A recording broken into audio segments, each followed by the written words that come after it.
So Republicans seem to be obsessed with killing people lately, huh?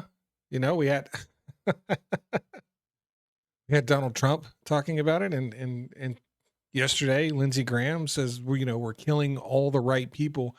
Not exactly sure what the point of this messaging is. It's rather odd that Republican politicians just keep talking about how many people they're killing, right?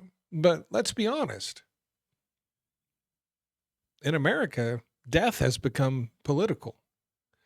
Every year, tens of thousands of people die from gun violence, lack of health care, dirty air, and preventable disasters. And every time someone suggests that fixing it is something we should do, half of Congress screams socialism or Second Amendment or something, right? And so this isn't random. These deaths are the direct result of policy choices. And too many of those choices come from politicians who talk about freedom, but legislate in ways that cost Americans their lives. Let's be honest. It's 100% true. First you have the gun violence epidemic. America has more guns than people, of course, over 400 million firearms. We've had hundreds of mass shootings this year alone. And yet Republicans block any attempt that's ever been made at any kind of gun reform with no answers, especially on school shootings, even just background checks. They block something that 80% of the voters support. So, they say it's about protecting liberty. Is it? I mean, what about our right to live without being shot? I feel like that's one of our liberties. What do you think? So when the NRA writes, the talking points for the Republican parties and they just repeat them word for word, that's not liberty. That's legislative surrender. And, other countries have acted after one or two mass shootings. We have one every day pretty much now, and still nothing. Not, a coincidence at all. It's not a coincidence at all. It's policy failure with a body count. That's exactly what it is. The healthcare war. Let's talk about healthcare. The U.S. spends more money per person than any nation on this planet and still leaves 27 million people uninsured. When the Affordable Care Act offered states money to expand Medicaid, most of the Republican governors said no. No, we don't want people to have health insurance. We don't want to help these people, and why? To make a political point. And what are the results of that?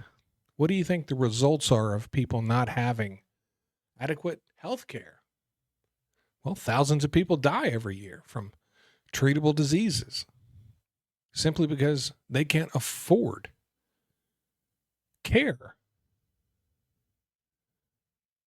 That's not small government. That is state sanctioned neglect. They call it freedom. But what kind of freedom is it when you have to choose between insulin and, I don't know, rent or keeping the lights on? It's unfathomable to me. What about criminal justice? What about law and order? The same politicians who preach about pro-life values are often the loudest supporters of the death penalty, even when data shows wrongful convictions and racial bias.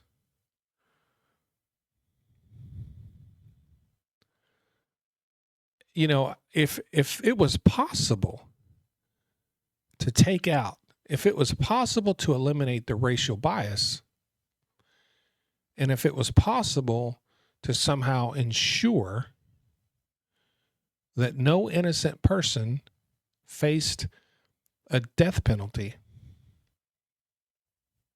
would people that don't support it then support it? You know, that's, to me, that's the biggest problem. I am not willing personally, and I'm not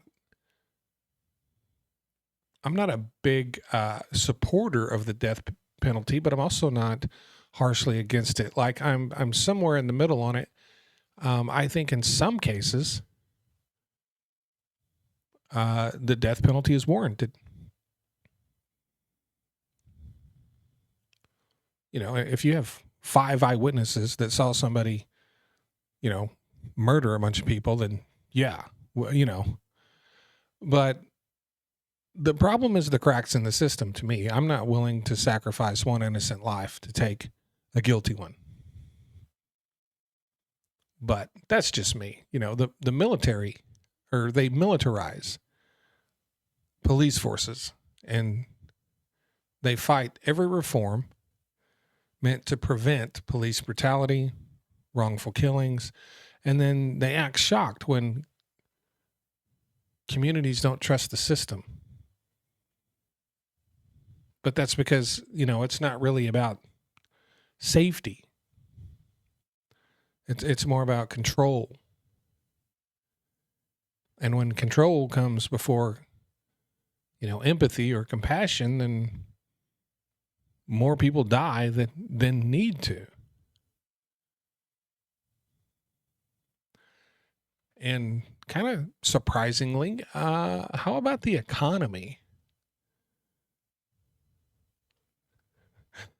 How about the economy? When, you know, corporations make record profits while worker protections are being stripped away, rules that kept workplaces safe for the longest time are now called red tape. Unions are crushed. Minimum wage increases are blocked. So when a warehouse collapses during a storm because management wouldn't let workers leave, or a miner dies in an uninspected shaft, that's not an accident. That's the price of deregulation. That is the price of allowing corporations to run unchecked. That's freedom for the rich and risk for everyone else. So you can't wave a flag and call yourself pro-life if your policies are to let people die from bullets, disease, pollution, poverty. And it's not that you could ever stop that completely, but we literally do things to almost promote those deaths. Like we do things that cause there to be an enormous amount more of those kind of deaths. So this argument that you can't stop all this is a false, it's a false argument. It's completely false. And, you know, this isn't really about left and right. This is about life versus your ideology. And to me, real patriotism means protecting Americans. Not just pretending to. So the next time, you know, someone says these things just happen, just remember, they don't. They don't just happen.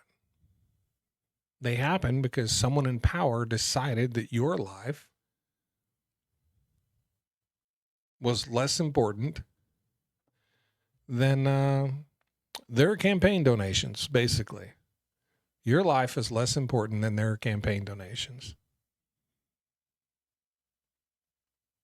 Well, I never thought about it that way.